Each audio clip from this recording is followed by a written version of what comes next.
Hey y'all, welcome and welcome back. If you're new here, my name is Morgan, and here we do literally all things spooky. We talk scary stories, scary movies, folklore. It is a fun time, and I'd love to have you here if that sounds fun. But without further ado, let's get all into Terrifier 3. And this is going to be literally nothing but spoilers, so if you have not made it to the movies yet to see it, I recommend saving this and coming back later. Y'all, not shockingly, this is my favorite film of the year. I went back to back on Thursday and Friday night to see it, and I plan on going at least 2 more times before it's out of the theaters. I am obsessed. But I do have a lot of theories, a lot of unanswered questions, favorite moments, not so favorite moments, and all things in between that I want to talk about. So let's deep dive right into this, shall we? Oh, and also I'm going to rank all of the films, so stick around at the end for that. Sorry, you guys are in a different position. My cat just sent my ring light straight into orbit. So Terrifier 3 starts off with a pretty intense 10 minutes. It is a pretty brutal kill scene involving a family where the dad leaves the door unlocked and Art just comes in dressed as Santa and makes himself right at home. But we know the way he makes himself at home is pretty gnarly. No one is safe, and we are shown that in the first 10 minutes when children are not spared. I will say there was a huge discourse whenever this movie was announced and the teasers came out about children being used in this movie. And okay, first of all, other horror franchises do that. It is a movie, it's not real life. Get a grip, please. I am begging you to get a grip. But also, if you knew anything about the franchise, kids were never exempt. In All Hallows Eve, have we heard of her? Art the Clown's introduction? Excuse me, kids were involved heavily. After that opening scene, we go back to the end of Terrifier 2. We are in the mental institution where Vicky has just given birth to Art's head.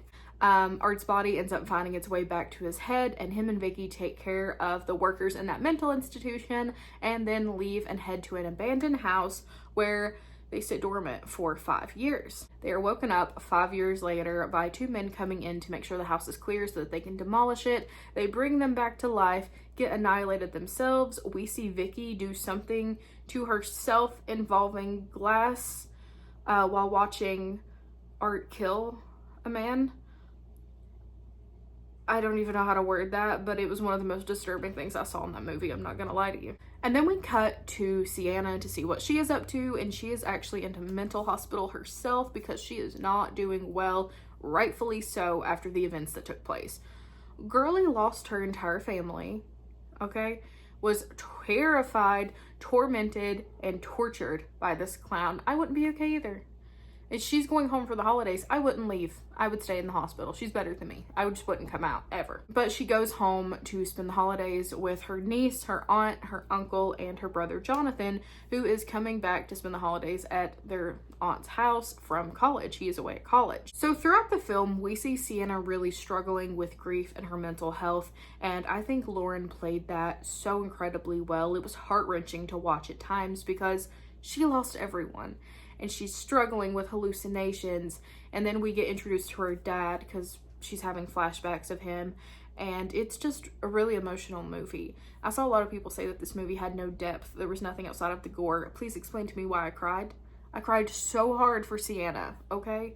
It has depth. Now, are there questions that I still need answers? Absolutely, but we will get into that. So there are a few notable gory scenes that I see a lot of people talk about. One that I don't see, which is kind of how Art welcomed himself back into Sienna's life, that's when she realized that he was back, is the mall scene. Art the Clown shows up into a mall dressed as Santa. He's handing out presents to kids, and this little boy in the corner is opening his present that he got from Clowny Santa. And when he opens the box, there is suddenly that part of the mall doesn't exist anymore. Where did the little boy go? My answer is everywhere. Everyone in that section. Everywhere. You picking up what I'm putting down? I think my favorite scene, outside of gore for a second, well, it ends up gory, but not the part I'm talking about. My favorite scene in that movie is the bar scene where Art gets really excited to meet Santa, and Santa buys him a shot, and watching Art take that shot was the fun. I literally laughed so hard I missed like the ending of the scene because I was laughing so hard. So we have the mall scene. The next scene that everyone was talking about was the chainsaw scene that happens in the shower. And essentially what it is do you guys remember the first one, the hacksaw scene with Dawn? It's that, but a chainsaw with a man. And I really think that put the misogynistic rumors to bed, because that's all I kept hearing was, this movie's so misogynistic. They hurt women. They hurt men too, and especially in this movie. Now, the final gory scene that I want to talk about is the rat scene, and I'm not seeing nearly enough people talk about this, because when I tell you, I almost threw up. And I don't really get affected by gore. This was a lot. Essentially, in this scene, Art and Vicky put a tube in a woman's mouth that's entirely too big to be there. They have to like get it deep in there, so that already was a lot. They take a live rat, put it at the front of the tube, put heat behind it so that the rat goes into the tube. Are you picking up what I'm putting down? You see it in her throat. The movie ends with us finding out that Jonathan has been killed by Art and Vicky. We see what we think is his skull with his glasses on it. Spoiler alert, I don't think he's dead. You're telling me they're gonna kill a main character off screen? I'm not buying it. He is not dead. That was a trick. It was probably a trick for Art to lure Sienna back. But anyways, that happens, and then her niece Gabby gets sent to actual hell, the ninth circle, where Art is from. And at the end of the scene, there's a bus scene. The end scene that we see is very reminiscent of All Hallows Eve. It actually made my heart really happy. Art gets on the bus. A woman is reading the ninth circle, which is where Art is from, and that's the name of the first short where Art the Clown was introduced. And it really just made me happy, because if you watched All Hallows Eve, you picked up on little Easter eggs, and I adored that so much. But at the end, it's really alluding to the fact that in the next film, Sienna is going to go to literal hell, to the ninth circle, to get Gabby back. And I'll be sad for it. Now, a couple of questions that I have that I need to know. The biggest one being, what the holy hell is the tie-in with Sienna and Jonathan's dad and Art the Clown? Because we know there is one. What is it? Is he Art the Clown? Did he just have visions? What is going on? I need to know. Of course, I need to know if that was really Jonathan. I need to know what's going on there. Vicky, I have a lot of questions. There's so many more, but those are like the top ones that are like coming out right now.